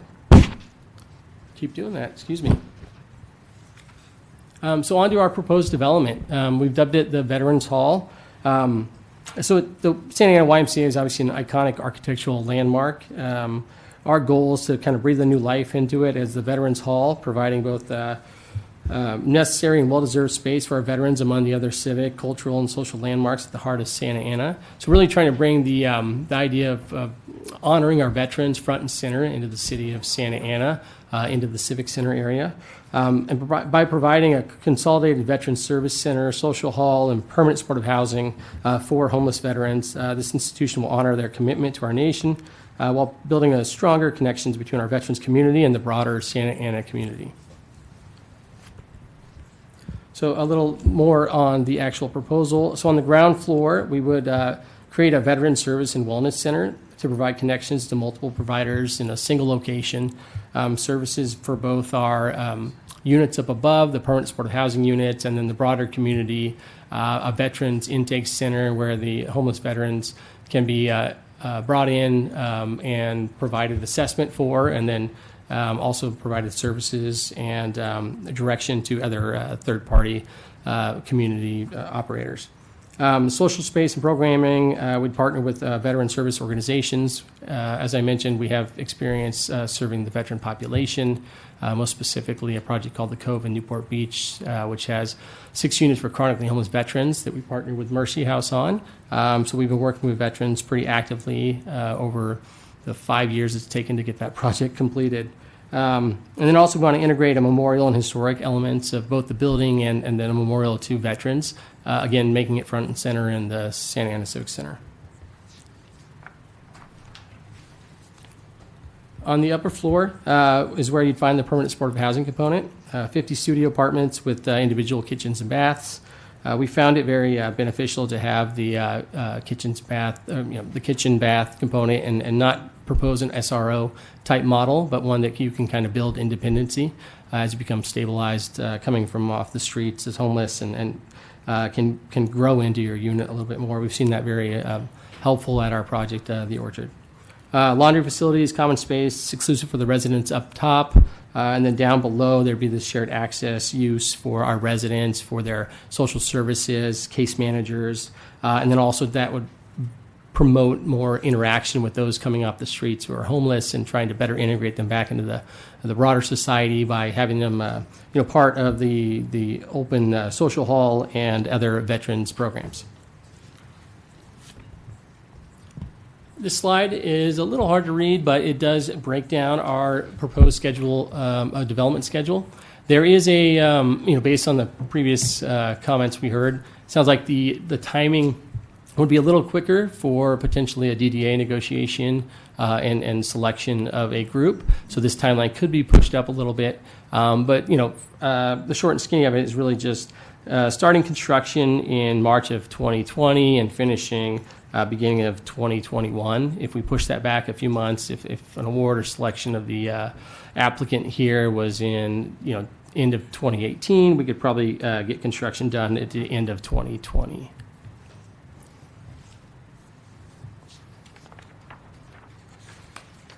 Just to kind of dig in a little bit more on our experience here and the team we've put together, this is our Orchard project in Santa Ana, 72 units, permanent supportive housing, partnering with Mercy House, who's provided the case management services.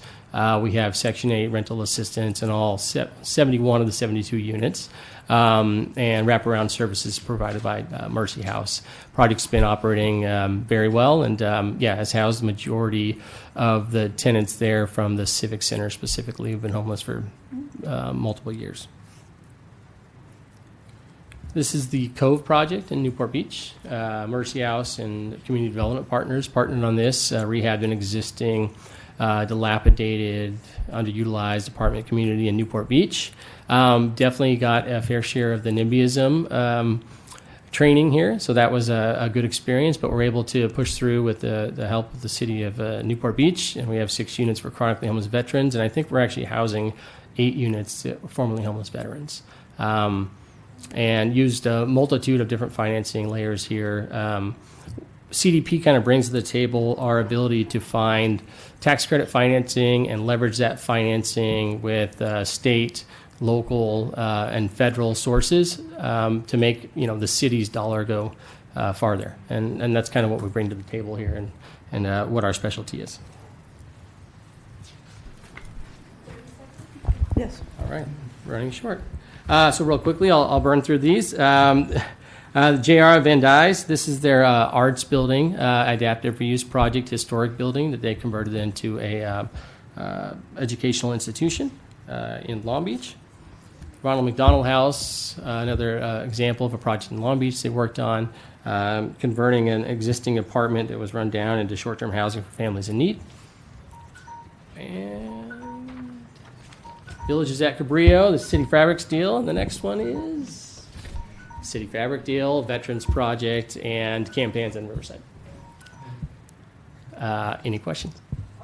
Fine. No, fantastic. Barely. So, wow, lots of information.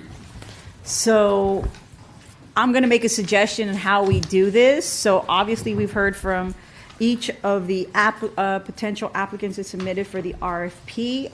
To make things smooth and not complicated, why don't we start from 1 to 4, give our comments so that staff can take notes instead of us just trying to comment all on everything and then you don't know which project we're actually talking about. And so I know this is also being recorded, so it gives us an opportunity, and for those that are also will possibly be listening to this audio, will be able to understand. So yeah, you're already sitting there, so let's start off with you all. 4, 3, 2, 1. And so with that, I will open up the questions to my colleagues. Councilman Sarmiento.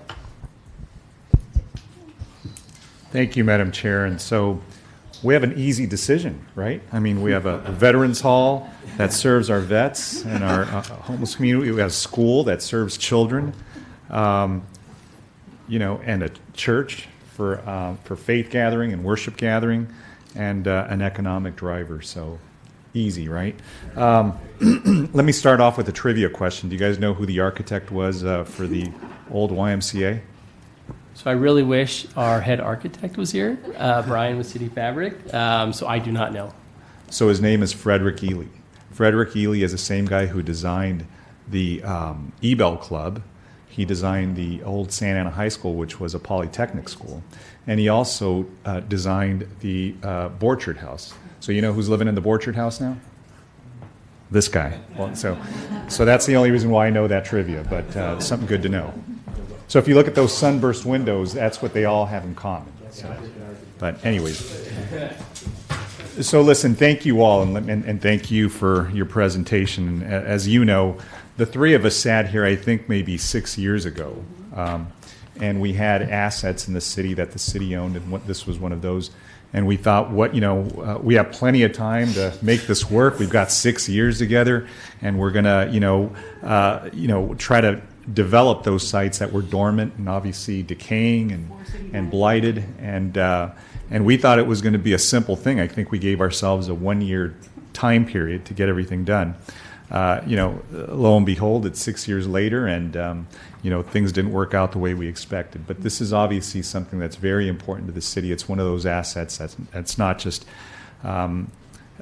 important economically, but it's important historically, right? It has a value, and an intrinsic value, and intangible value that's difficult for us to really define. So it really broke my heart when we went with St. Joseph, and they couldn't realize it because we wanted to do the right thing. We wanted to see something that was going to be a community benefit to the residents. But with yours, I mean, I certainly know the work that you did at the Orchard because it's in my ward, and I know that you and Gail Eastman came to me when it was being proposed, and I'm very proud of that being where it is because it's nothing now from what it looked like before. It was an old decaying motel, and now it serves folks, and it's a great addition to the First Street corridor. And I'm a big believer in the affordable housing effort. Obviously, we've seen that embracing that has changed the way we see housing and the way we provide services. And the fact that you want to preserve the building is important to me as well. And we certainly applaud the work that Mercy's done with us and has been a partner with us. One of the things I can say is that we can do these projects. The need is so high that we need probably 20 or 30 of these. Because we just have that demand here. The problem is that the city here doesn't have a lot of partners in the county to do the same. And that's what we're finding, unfortunately, these days. that of our 33 other sister cities, they just haven't embraced that effort to provide these resources to some of our folks who are unfortunately not doing well, whether they're homeless or whether they're low income. And so the burden has fallen on the city, and the city's been basically a resource center for folks who aren't doing well. At some point, we need to figure out what we do. But I think with your model, I think there's no other more deserving community than veterans. Obviously, they've sacrificed so much for our country, for our community, and I certainly have a very special place having some relatives who are vets. And so I, want to talk a little bit more with our staff. I'm going to have some questions, but I know that the effort to address the issue of homelessness, affordability, or lack of affordable resources for housing is very important to me. So I certainly appreciate you submitting, and I'll be looking at your proposal very carefully. Just one question on the financing. Can you just wrap it up in a nutshell? What your pro forma says? Sure. Yeah, we're basically looking at a $19 million total project. We underwrote a $6 million purchase price, of which we'd ask the city to carry back $5 million. So $1 million would go to the city as an incentive or whatever for the project and to allow us to do it. And then we would rehab the project, use historic tax credits as well as federal tax credits, along with permanent hard debt and other veteran soft financing sources, Home Depot grant, VHHP funding, and then Section 8 VASH project-based vouchers, of which we apply. There was an RFP the city just put out for 100 VASH vouchers. The county also has VASH vouchers available, I think 200, of which 100 are taken, so 100. So we would apply for that as well. Great. Thanks. Councilman Benavides. Thank you, Madam Chair. I want to thank all of the presenters as well. Clearly, you've put a lot of time, effort, thought, brought a lot of talent together to be able to bring these proposals, which I know has been quite labor intensive, and I appreciate the fact that you also, like the council, see the value in this historic building, this asset of our communities, and we certainly want to see it be brought back to life and be used to impact our community. Question for you with regard to the breakdown. Am my understanding correct that it's 50 units total of permanent supportive housing? That's what the proposal includes. Is that correct? Correct. Okay. The Orchard. I was trying to think of it in context with the Orchard having 72 units, right? It's how many square feet total is the building? The YMCA is 44,000. 44,000. Yeah, just over 44. The land is 27,000. Land is 27,000. It's about over half an acre. So just if you can just kind of explain that proportionately, it's maybe it's just my kind of spatial trying to understand. Maybe I'm off. It seems that the Orchard, the Y seems like a fairly spacious, a big building basically for 50 units.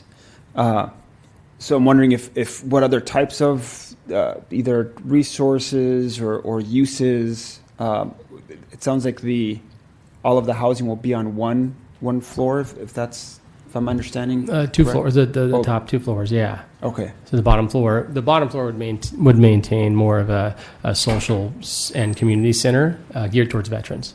So both the services provided for Mercy House, which Mercy House would be the lead service provider, and then all the VA supportive service providers, case managers from the VA, from the VASH component. The VA component of the VASH vouchers would have offices there, and then a kind of a social hall to where non-homeless veterans, just veterans in general, could come and gather. And then so the ground floor would maintain kind of that aspect and kind of be more open to the community, whereas the upper floors would be more of the private, residential, the permanent supportive housing. Okay. And so that's why the 50, and all studios, so not large units, but smaller, more for individuals. Okay. And with the the financing. I know with tax credits, it can also somewhat be of a hit and miss sometimes. There's certain deadlines and you submit, and then there's at least from the affordable housing projects others that we've seen come through. Sometimes it can be extended if you don't compete and are not successful one round. You might have to go back out. So that your timeline, I imagine it's be somewhat dependent upon how the competitive and how successful you are in some of those rounds of applications, or is it more certain? Can you expand No, to that? definitely. I mean, we like to go with the 4% non-competitive tax credit approach.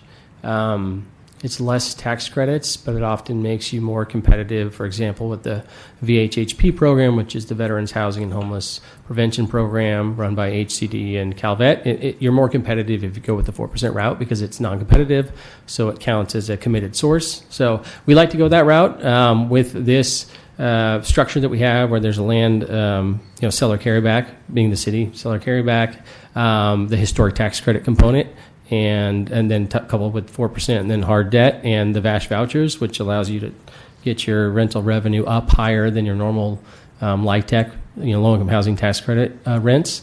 You can size more debt, which allows you to fill that gap a little better, and the 4% becomes a much stronger model.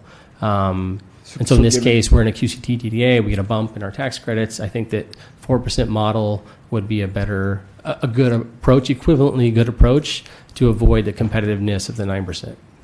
So given those factors, you're fairly confident that the timeline that you proposed would be something you would be able to fulfill? Yes, we could do that in a 4% route. Thank you. Those are extent of my questions at this time.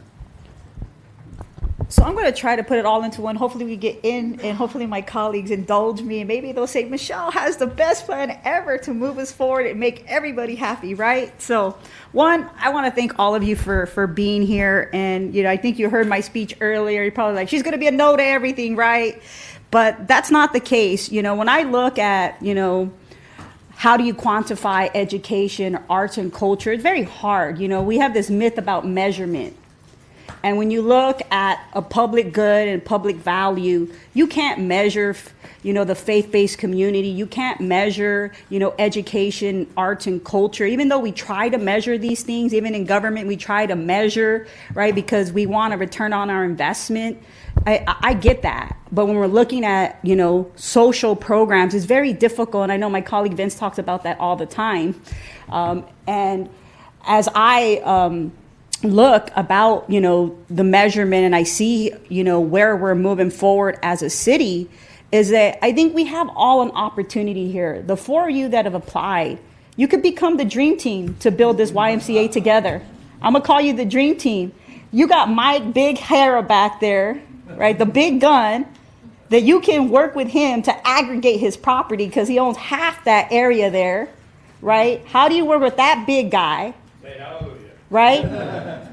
And aggregate the property so that we can have some density, right? Get some TOT tax, get some, density for housing, and do mixed housing, mixed incomes, right? Housing solutions for, for attainable housing, which I call affordable housing, and, and dignified housing that I call for homeless housing.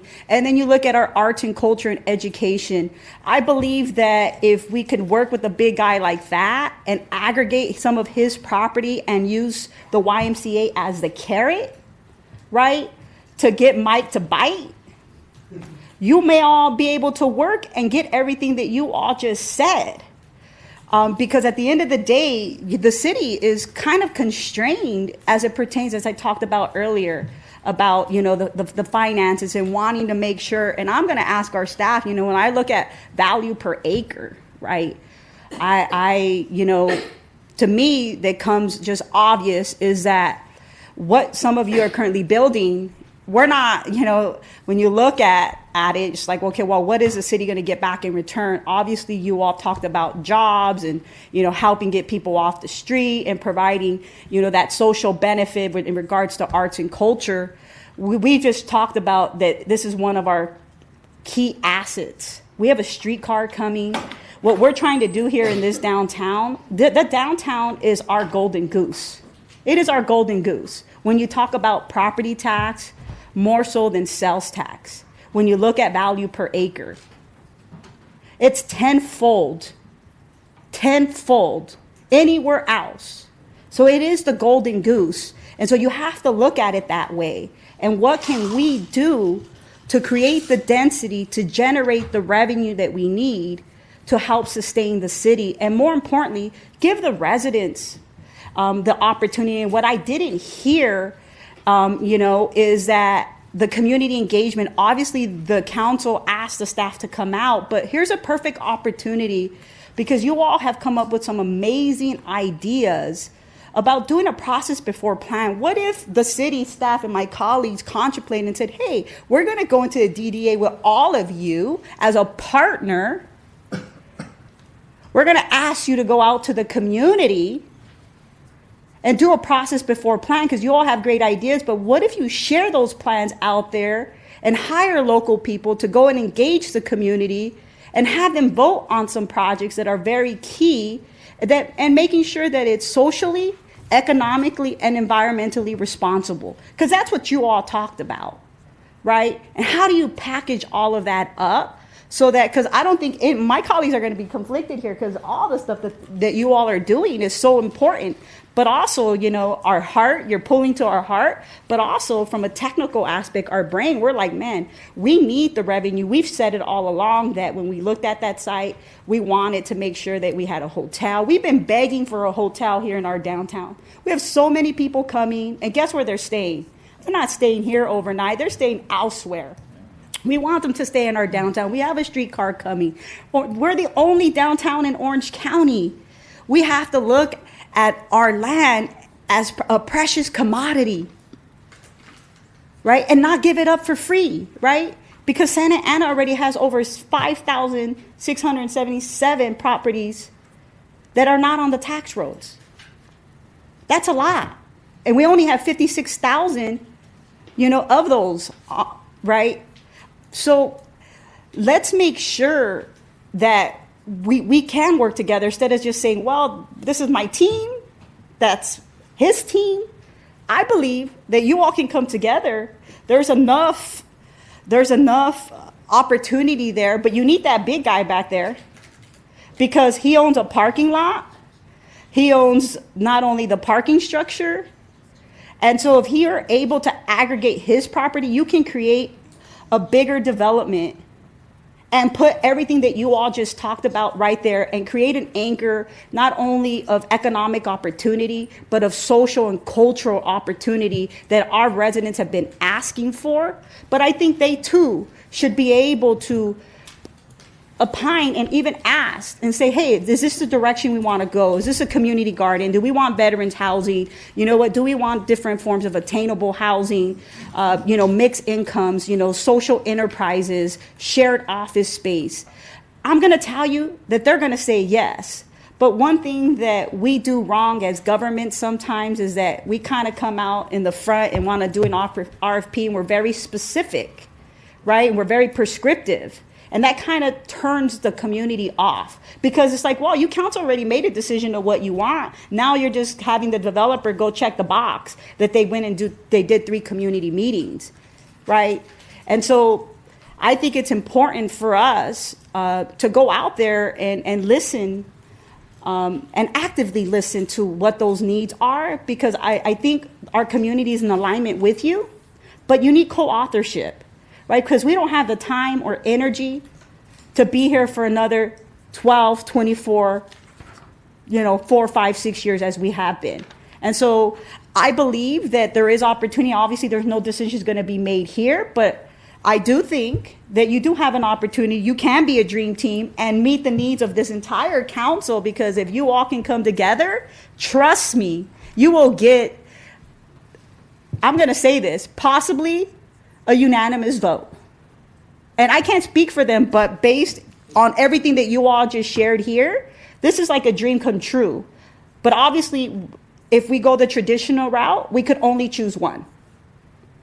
And I don't think that up here, if we had to make a decision, we'd be able to make one knowing that all of us care about our community, care about those social educational programs that make this city special. I always say that the two assets of our community are its people and its land, right? Those are the two most precious commodities that we have. And so I call it the 4 Ps: people, public, private partnerships. So if you put people first, everything else goes, and you have an amazing opportunity to make the first P4 here in Santa Ana with your dream team. So those are my comments. You know, Madam Chair, what I was going to recommend is I think what we need, in addition to, asking questions, staff probably needs just some direction or some thoughts, just some comments, some opinions from us, remarks and reactions to what we heard. Would that be the most helpful? This isn't an action item. This is more informational. This is obviously not a traditional interview setting, nor are we ranking anybody. I think more than anything, you probably want to hear what our thoughts are, right? Very true. If there's any gaps in the presentation, one presented financial, another didn't, those kind of things would be great to vet now. Give us the information. We will reach out to them to finalize those answers, and then we'll be able to place it in our final recommendation. Look, because in the interest of time, I'm going to have to leave in a few moments, and I think going through each applicant and asking specific questions probably would burden their time as well as, cut this short, and then there's no value to this whole thing. I think what we heard is, 4 very, very positive presentations, and I think the chair is right.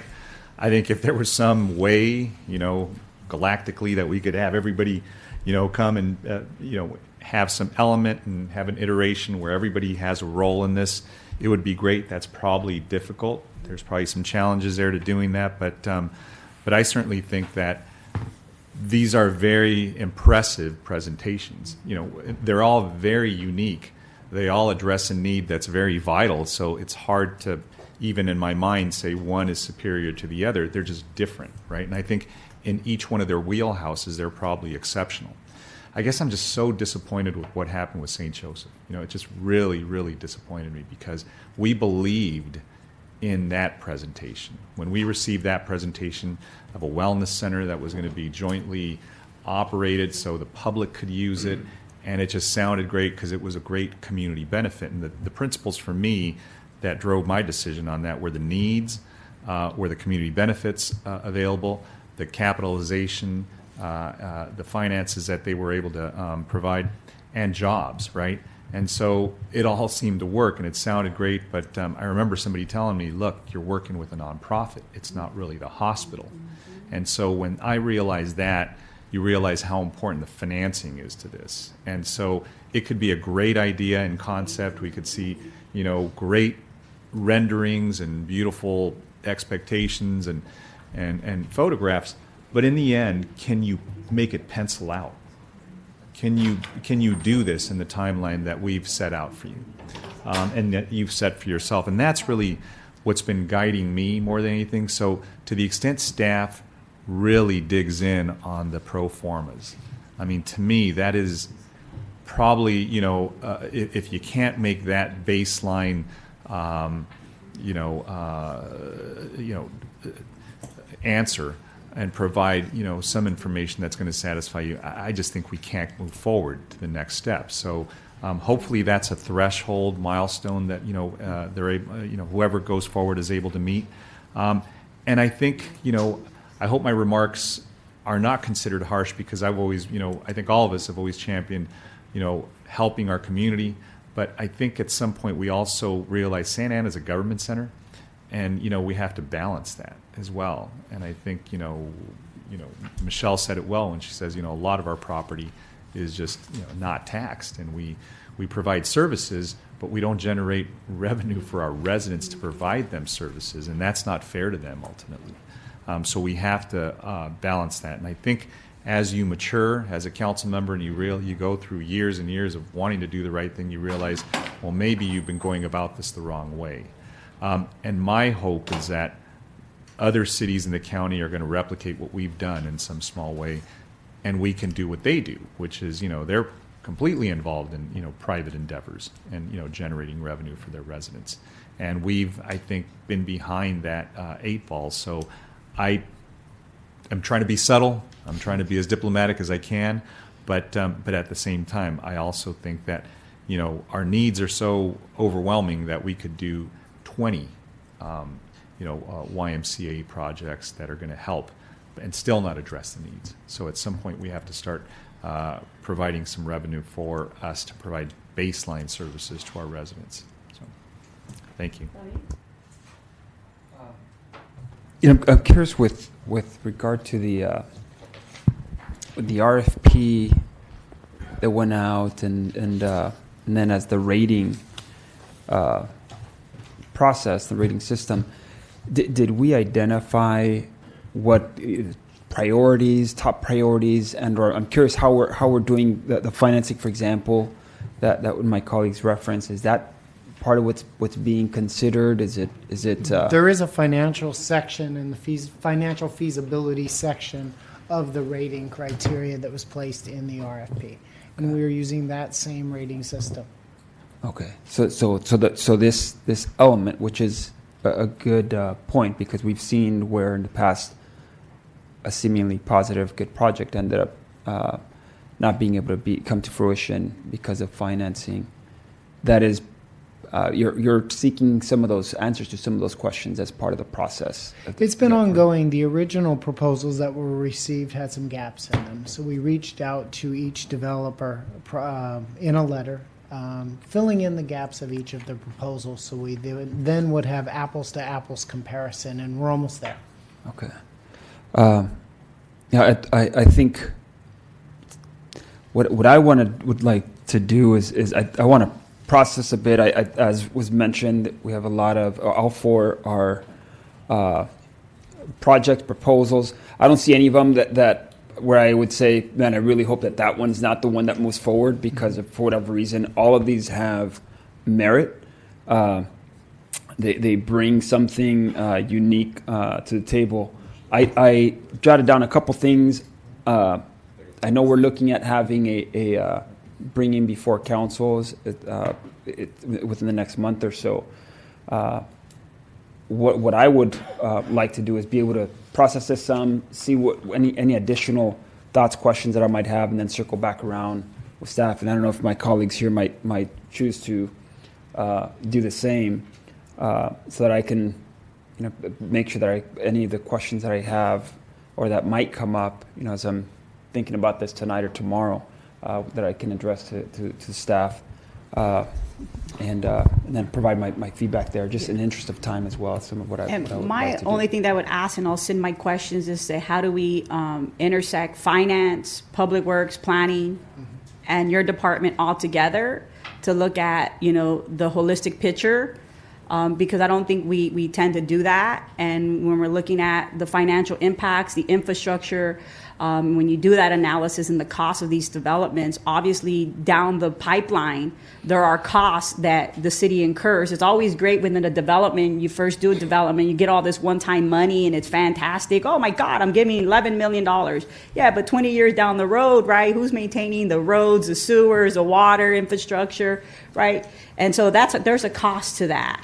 And so we as we move forward, and we want to be pro-development, and obviously we want to do it at per acre, value per acre, because obviously that when you build very little on an acre site, you're not getting your return back, and we want to make sure that we do this right. And when you look at the YMCA, I can cut a little bit of slack just because of the tentative improvements that need to be made, on that site, and it's not small.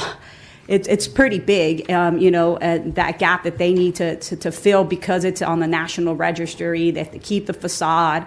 And so understanding all those points is that how do we factor all of that in? So not only from our public works perspective of the infrastructure, but how we zone, if we make any changes and amendments, or how does that impact us financially, and then how do we get our finance people to break all of that down and do a cost analysis to provide to my colleagues, making sure that we're making the best decision as we move forward. Because again, the decisions that we make today are going to have implications 10, 20 years down the road, and we need to think about that, because our predecessors, the decisions they made 20 years ago, the chickens have come home to roost. right? And so we're dealing with that, and we need to figure out that we leave this city a better place, and I'm trying to make that happen. And I think we have an amazing staff here today that we have on board. I believe that you all are capable to make this happen, and I look forward to sending my questions to all of you and making sure that we also provide all this information before it going to the city council for a decision for my colleagues to digest. It's always important to give them as much information as possible, because if they have any questions, we don't want it to be at the 11th hour, hey, I didn't get to talk to this person, so I'm not going to consider them, right? So if we can give the same kind of information that we received here today to my colleagues, it would be greatly appreciated, even though no decision's being made. But I always think that if we're getting the information, they too should also have the information, and if they wish to speak to any folks as well. Absolutely. And with that, I believe that we're going to move on, and we're going to adjourn this meeting unless our staff have any comments. Madam Chair, I just wanted to thank you, the committee, for really sitting through this presentation. I'm trying to take these committees in a direction where they're, where we use your expertise to further our collective agenda. And I want to thank all of the 4 teams who turned in an excellent presentation, excellent proposal. And we are taking a holistic approach to a lot of what we do and breaking down the silos internally. Of course, our CDA director is taking the lead on this. And we're very much focused on trying to get this done in a timely fashion, so you'll get to see the fruits of your labor. But as you see here, we've got quite a few directors sitting here. So we are taking a team approach to a lot of what we do. And I just wanted to thank you for sitting through the presentations. It really helped us. Fantastic. And this meeting is adjourned.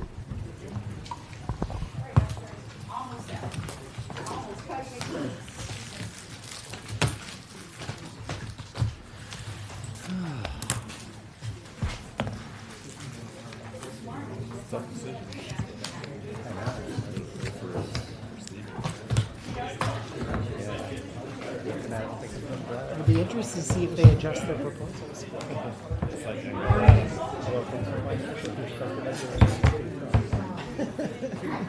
That's just me.